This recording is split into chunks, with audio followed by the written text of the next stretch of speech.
Hey folks, BlackCross here, and welcome to another BlackCross Collect Games video.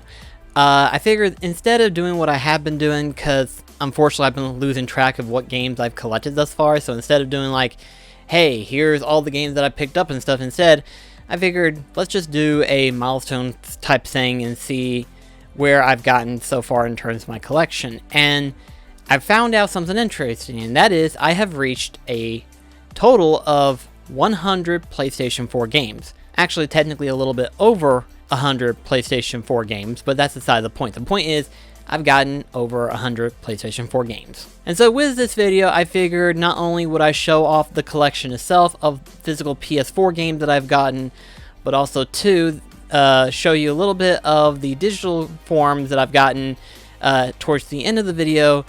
But also, let's talk about my history with the PlayStation 4 thus far.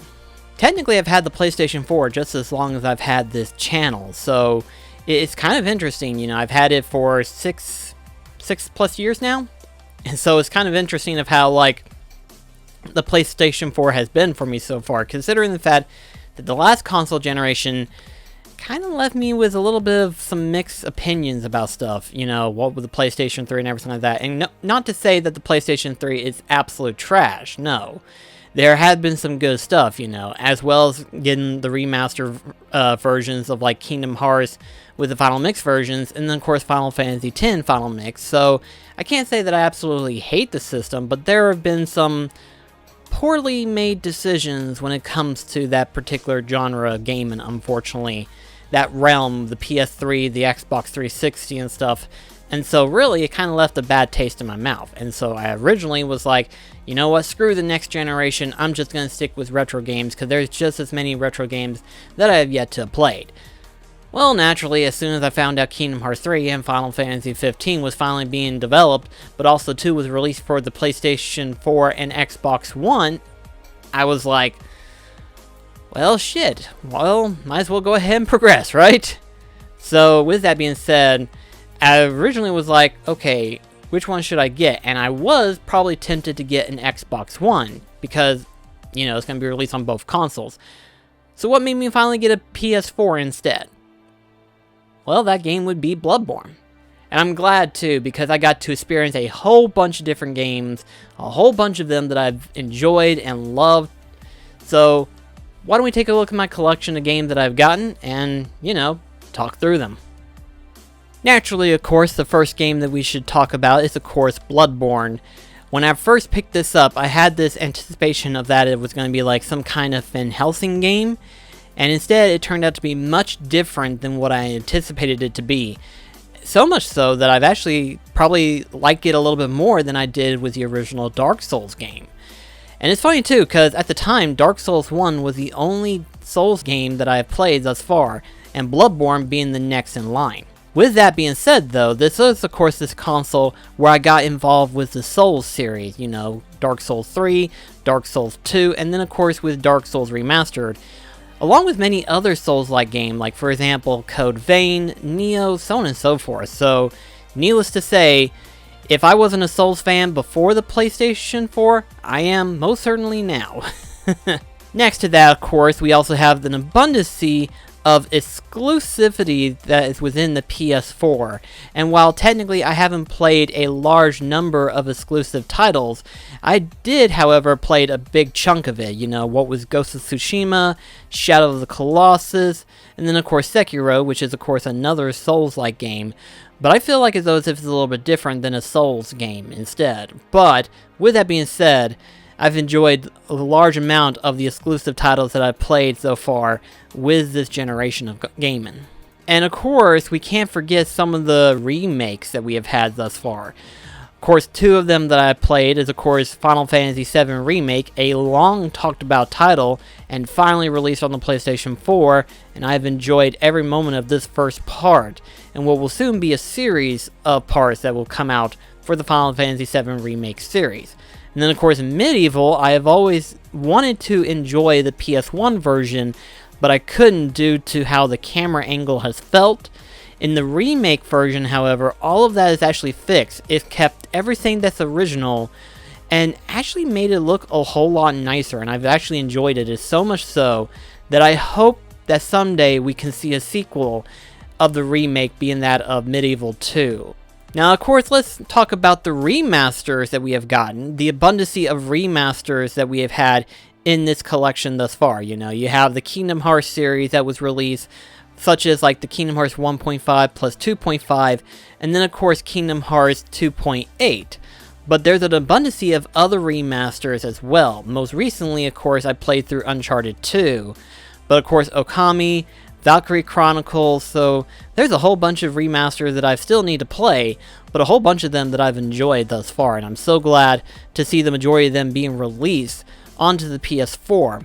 But an interesting thing too that I should explain as well, and that is the fact that some of these games, while they are also available for the PlayStation 3, I've actually collected them for the PlayStation 4 just simply because it runs better on the PS4.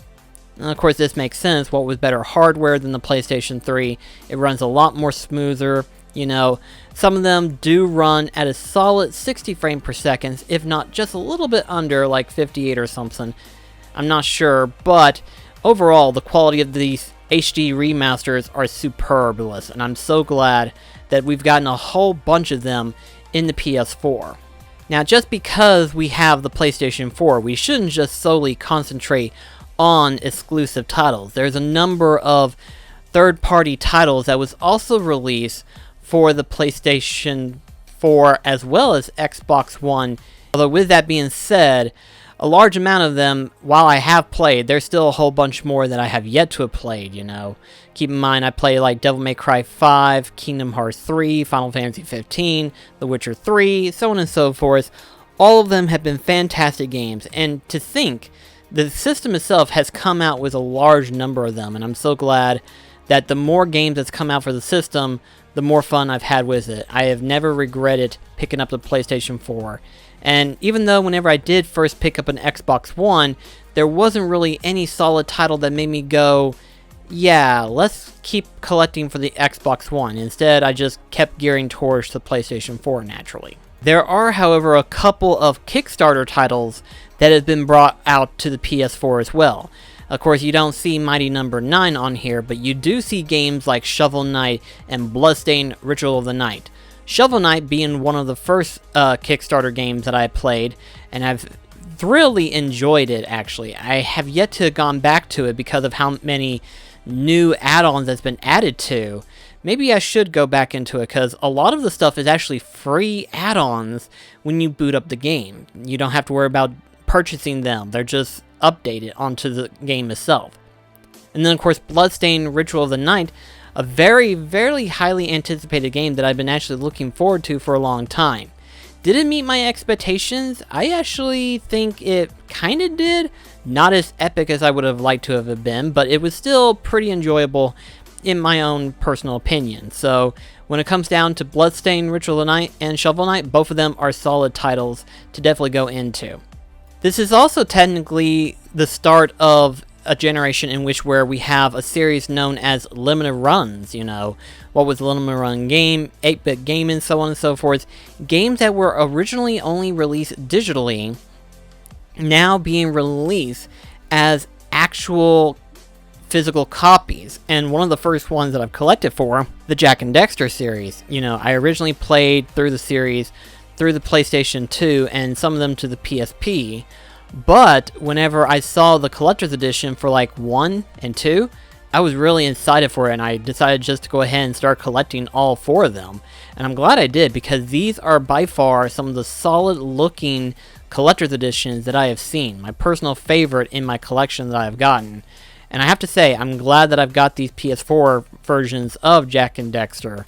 Because out of the 3 trilogy heroes, you know, being that of Jak and Daxter, Ratchet and Clank, Sly Cooper, I like Jak and Daxter just a little bit better. Not to say that the other 2 are bad, they're not. They're actually solid titles. But I like Jak and Daxter just a little bit more. Just personal opinion.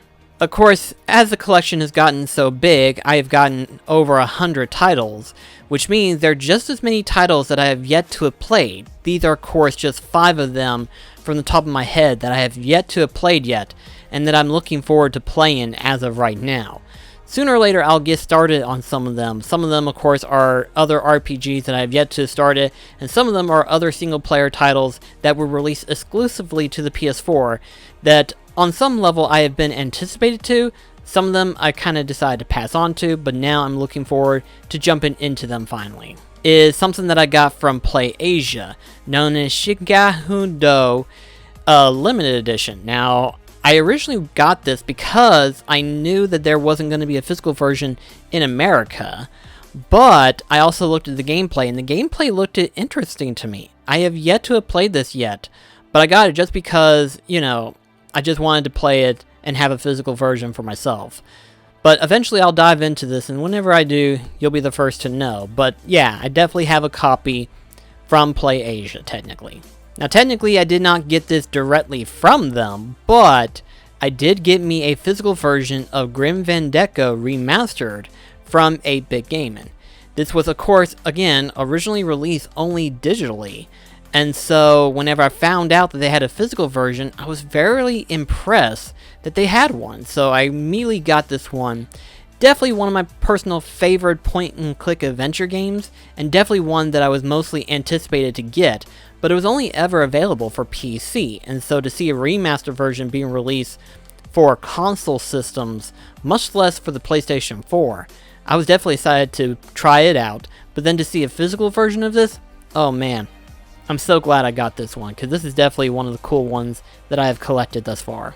Well, that wraps it up for this particular video talk, but before we end the video, I'll go ahead and show you the vast library of games that I have collected. Keep in mind, I have yet to have played most of them. There's still a lot more that I still need to get, but until then, you will find out more of what I felt like when it comes to these games.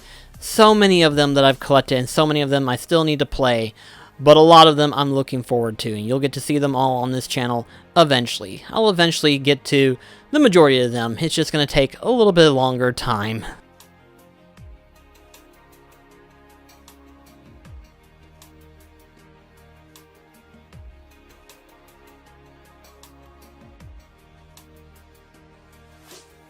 And then, of course, here is the library of games that I've gotten that is only available digitally.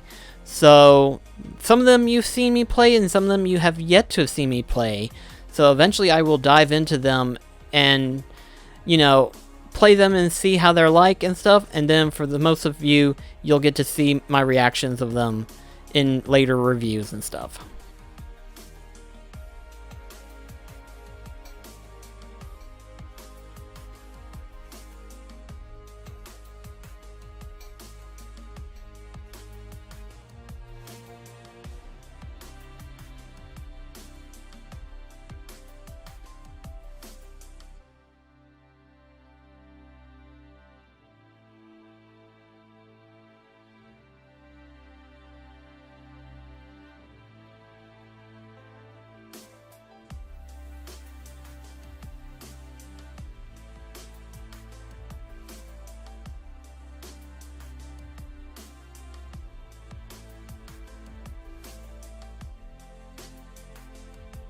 Well, anyway, guys, that is it for this video. I figured I'd go ahead and just kind of show you a little bit of my PlayStation 4 collection, considering the fact that I have gotten, like I said, over 100 PlayStation 4 games. It's like, oh my gosh, I lost track of everything. And the funny thing is, too, that technically, this is my second biggest collection of games that I have gotten. My first biggest collection is that of the PlayStation 2. And it's just barely at the 200 games mark. Once I finally do, I will be able to do a full-on video collection of that of my PlayStation 2. And like I said, PlayStation 2 is my all-time favorite system. And I think I can safely say that my second favorite would be that of the PlayStation 4. Will the PlayStation 5 meet expectations? Well, right now it's off to a very slow start, but who knows? Maybe if we can get that rumored update being that of emulating 1, 2s, and 3s into the mix of it, maybe that might make the PlayStation 5 just as good, if not just a little bit better than the PlayStation 4. But only time will tell. So anyway, guys, thank you so much for watching this video, and I shall see you in the next one. Till then, this is BlackCross signing off. Catch you guys later.